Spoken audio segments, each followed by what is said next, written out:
আগামীকাল থেকেই বঙ্গের জেলায় জেলায় নিম্নচাপ প্রবেশ করবে, যার কারণে কিছু কিছু জেলায় হালকা থেকে মাঝারি বর্ষণ এবং কিছু জেলায় ভারী থেকে অতি ভারী বর্ষণের সম্ভাবনা আছে। তো আজকের আপডেটে দেখে নেব আগামীকাল থেকে যে নিম্নচাপ প্রবেশ করতে যাচ্ছে তাতে কোন কোন জেলায় কী পরিমাণ বৃষ্টির সম্ভাবনা। এছাড়া তাপমাত্রা কেমন থাকবে, ঠান্ডা কেমন অনুভব হবে আজকে থেকে আগামীকালকের মধ্যে, তাপমাত্রা ঊর্ধ্বমুখী হওয়ার সম্ভাবনা আছে কিনা। এছাড়া বঙ্গোপসাগরে থাইল্যান্ড থেকে যে নিম্নচাপ প্রবেশ করবে, এই নিম্নচাপ থেকে ঘূর্ণাবর্ত তৈরি হওয়ার সম্ভাবনা আছে কিনা। এছাড়া আজকে সকাল থেকে ঘন কুয়াশা এবং মেঘলাভাব, এই ঘন কুয়াশাটা এবং মেঘলাভাবটা আজকে দিনভর থাকার সম্ভাবনা আছে কিনা তাও আমরা জেনে নেব। আমরা প্রথমে দেখে নিচ্ছি বঙ্গোপসাগরের পরিস্থিতি। থাইল্যান্ড থেকে যে নিম্নচাপ প্রবেশ করতে যাচ্ছে, এই নিম্নচাপ থেকে ঘূর্ণাবর্ত তৈরি হওয়ার সম্ভাবনা আছে কিনা। দেখুন, নিম্নচাপগুলি যদি আমরা লক্ষ্য করি আজকের দিনে তেমন বেশি একটা থাকছে না, আগামীকালকেও থাকবে না। আগামী 25 তারিখের মধ্যে কিছু নিম্নচাপ আন্দামান দ্বীপপুঞ্জের সাইড নিয়ে থাকবে, তাদের আন্দামান দ্বীপপুঞ্জের সাইড নিয়ে হালকা থেকে মাঝারি বর্ষণের সম্ভাবনা আছে। তাতে 26 তারিখের মধ্যে এই নিম্নচাপগুলি বাড়বে আন্দামান দ্বীপপুঞ্জের উপর, তা থেকে কিন্তু ঘূর্ণাবর্ত তৈরি হচ্ছে না। 27 তারিখ পর্যন্ত এই নিম্নচাপটা বাড়তির দিকেই থাকবে আন্দামান দ্বীপপুঞ্জ হয়ে বঙ্গোপসাগরের দক্ষিণের দিকে, তাতে কোনো রকমভাবে কিন্তু ঘূর্ণাবর্ত তৈরি হওয়ার সম্ভাবনা নেই। 28 তারিখ পর্যন্ত একই রকম পরিস্থিতি, নিম্নচাপ থাকবে। আর নিম্নচাপগুলি শ্রীলঙ্কা এবং আমাদের ভারতের দক্ষিণে তামিলনাড়ুর সাইড নিয়ে থাকবে। এছাড়া বাকি জেলাগুলি মোটামুটি পরিষ্কারই। এখন আমরা দেখে নিচ্ছি বঙ্গের জেলায় জেলায় আগামীকাল থেকে যে নিম্নচাপ প্রবেশ করবে তা থেকে বৃষ্টির কোন কোন জেলায় থাকার সম্ভাবনা আছে।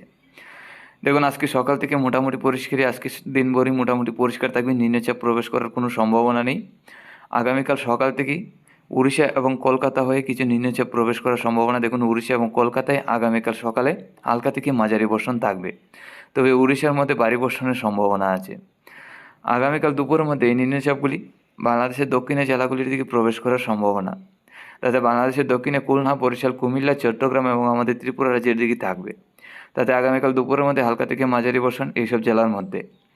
আগামীকাল সন্ধ্যা পর্যন্ত এই নিম্নচাপটা থাকার সম্ভাবনা খুলনা, বরিশাল, কুমিল্লা, চট্টগ্রাম, ঢাকা এইসব জেলায়। তো আমাদের ত্রিপুরা রাজ্যে মোটামুটি দুপুর থেকে সন্ধ্যা এবং রাত্রি পর্যন্ত বৃষ্টি, হালকা থেকে মাঝারি বর্ষণ হওয়ার সম্ভাবনা আছে। তবে দিনভর বৃষ্টি না হলেও সন্ধ্যা রাত্রি থেকে মধ্যরাত্রির মধ্যে বৃষ্টি হবেই আমাদের ত্রিপুরা এবং বাংলাদেশের খুলনা, বরিশাল, কুমিল্লা, চট্টগ্রামের সাইড নিয়ে। 25 তারিখ সকালের দিকে এই নিম্নচাপটা বাংলাদেশের দক্ষিণে চট্টগ্রামের দিকে থাকবে, তাতে আমাদের ত্রিপুরা রাজ্যে চিটাপুটা থাকার সম্ভাবনা, আসামের শিলচর এবং বাংলাদেশের সিলেটের দিকেও থাকার সম্ভাবনা আছে। 25 তারিখ দুপুরের মধ্যে এই নিম্নচাপটা হালকা পাতলা থাকবে, বিকালের দিকে পরিষ্কার হবে।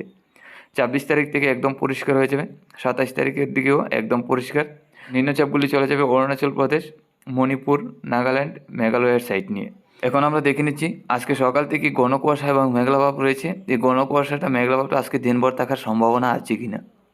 দেখুন, আজকে সকাল থেকে যে মেঘলাভাব এবং ঘন কুয়াশাটা রয়েছে এটা দুপুরের মধ্যে পরিষ্কার হয়ে যাবে। 10টা-11টার মধ্যে সূর্যের আলো পাওয়া যাবে ত্রিপুরা, বাংলাদেশের একাধিক জেলায়, তাদের জলমূলে সূর্যের আলো থাকবে। আর এই নিম্নচাপ এবং মেঘলাভাবটা দুপুর থেকে সারাদিনই পরিষ্কার থাকবে। তারপর রাত্রি থেকে আবারও কিছু মেঘলাভাব প্রবেশ করার সম্ভাবনা বাংলাদেশের একাধিক জেলায়, তাতে খুলনা, বরিশাল, কুমিল্লা, চট্টগ্রাম, ঢাকা, আমাদের ত্রিপুরা, আসামের শিলচর, শিলিগুড়ি, আলিপুরদুয়ার, গুয়াহাটি সহ মেঘলাভাব থাকবে। আগামীকাল সকাল থেকে এই মেঘলাভাবটা সম্পূর্ণ বাংলাদেশে আমাদের ত্রিপুরা, আসামের শিলচর, শিলিগুড়ি, আলিপুরদুয়ার, গুয়াহাটির মধ্যে আমরা লক্ষ্য করতে পারছি। আর এই মেঘলাভাবটা দিনভর থাকারই সম্ভাবনা আমরা লক্ষ্য করতে পারছি ত্রিপুরা, বাংলাদেশের একাধিক জেলায়। তো আগামীকাল সারাদিনই কিন্তু মেঘলাভাব থাকবে, আবহাওয়া একদম পরিষ্কার হবে না, এরই মধ্যে নিম্নচাপ থেকে বৃষ্টিও থাকবে। 25 তারিখ পর্যন্ত এই মেঘলাভাবটা থাকার সম্ভাবনা আমরা লক্ষ্য করতে পারছি। দেখুন, 25 তারিখ পর্যন্ত সারাদিনই মোটামুটি এই মেঘলাভাবটা থাকবে, হয়তো দুপুরের পর থেকে কিছুটা পরিষ্কার হবে, মাঝে মধ্যে সূর্যের আলো পাওয়ার সম্ভাবনা আছে। 26 তারিখ থেকে একদম পরিষ্কার হয়ে যাবে, আর নিম্নচাপ এবং মেঘলাভাবগুলি চলে যাবে মণিপুর, অরুণাচল প্রদেশ এবং মিজোরামের সাইড নিয়ে। আমরা চলে এলাম তাপমাত্রায়। দেখুন, আজকে দুপুরের মধ্যে বাংলাদেশে থাকবে 20 থেকে 22, আমাদের ত্রিপুরা, আসামের শিলচর, শিলিগুড়ি, আলিপুরদুয়ার, গুয়াহাটির দিকে থাকবে 20 থেকে 22। আজকে রাত্রির মধ্যে বাংলাদেশে থাকবে উত্তরের জেলাগুলির দিকে 11 থেকে 12, তাতে রংপুর, সিলেট, ময়মনসিংহ, রাজশাহী সাইড নিয়ে থাকবে 11 থেকে 12, ঢাকা, খুলনা, কুমিল্লা, চট্টগ্রাম এইদিকে থাকবে 13 থেকে 14। তো বাংলাদেশের উত্তরের তুলনায় দক্ষিণের জেলাগুলির দিকে ঠান্ডা অনেকটা কম থাকবে, উত্তরের জেলাগুলির দিকে কিন্তু অনেকটাই ঠান্ডা থাকবে। আসামের শিলচর, শিলিগুড়ি, আলিপুরদুয়ার, গুয়াহাটি এদিকে 13 থেকে 14, এদিকে মোটামুটি ঠান্ডা থাকবে।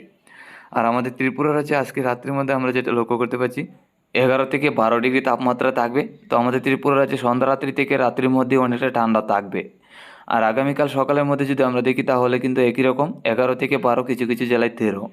তো সন্ধ্যা রাত্রি থেকে রাত্রি এবং পরের দিন সকাল পর্যন্ত একই রকম ঠান্ডা অনুভব হবে। তো রাত্রি এবং সকালের দিকে আমাদের ত্রিপুরায় একই রকম ঠান্ডা অনুভব হওয়ার সম্ভাবনা আগামী দিনগুলিতে। তাদের তাপমাত্রা কিন্তু কোনো রকমভাবে ঊর্ধ্বমুখী হবে না। এছাড়া আমরা যদি বাংলাদেশের দিকে নজর রাখি তাহলে কিন্তু বাংলাদেশের দিকেও একই রকম পরিস্থিতি। এই 11 থেকে 12 কাছাকাছি থাকবে, কিছু কিছু জেলায় থাকবে 13 ডিগ্রির কাছাকাছি। তো বাংলাদেশে লক্ষ্য করতে পারছি সন্ধ্যা রাত্রি থেকে মধ্যরাতে এবং পরের দিন সকাল পর্যন্ত একই রকম তাপমাত্রা অনুভব হবে। তাদের টানটা কিন্তু কনকনে থাকবে ত্রিপুরা বাংলাদেশের একাধিক জেলায়। আসামে শিলচর, শিলিগুড়ি, আলিপুরদুয়ার, গুয়াহাটির দিকেও একই রকম পরিস্থিতি লক্ষ্য করতে পারছি। তো আগামী দিনগুলিতে আরও তাপমাত্রা কমার সম্ভাবনা আছে, তাপমাত্রা কিন্তু ঊর্ধ্বমুখী হবে না। এছাড়া ঘন কুয়াশাটা প্রত্যেক দিন সকালের দিকে থাকবে।